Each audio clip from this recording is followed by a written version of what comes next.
রাসূল সাল্লাল্লাহু আলাইহি ওয়াসাল্লাম বলেন, কুল্লু মাউলুদিন ইউলাদু আলাল ফিতরা, প্রত্যেকটা ছেলে মেয়ে ইসলামী ধারণ ক্ষমতা নিয়ে জন্মগ্রহণ করেছে। প্রত্যেকটা ছেলেই প্যান্ট টাকনুর উপরে রাখতে পারবে, টাকনুর উপরে রাখলো না কেন? প্রত্যেকটা ছেলে দাড়ি ছেড়ে দিতে পারবে, দাড়ি ছাড়লো না কেন?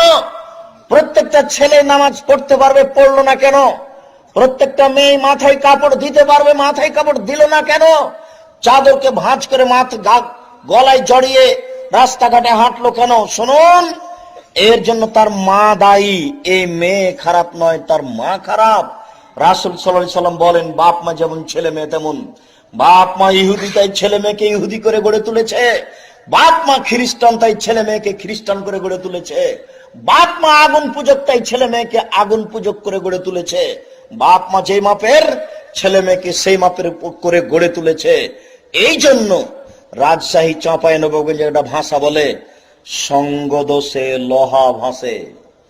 লোহাকে যদি এমনি পানিতে ছেড়ে দেন তাহলে ভাসবে না, লোহা যদি কাঠের সাথে লাগিয়ে দেন তাহলে এখন ভাসবে। লোহা ভাসছে কেন? সঙ্গ দোষে লোহা ভাসে। এই ছেলে খারাপ হয়েছে সঙ্গের কারণে। কি করে জাতির কল্যাণ হতে পারে?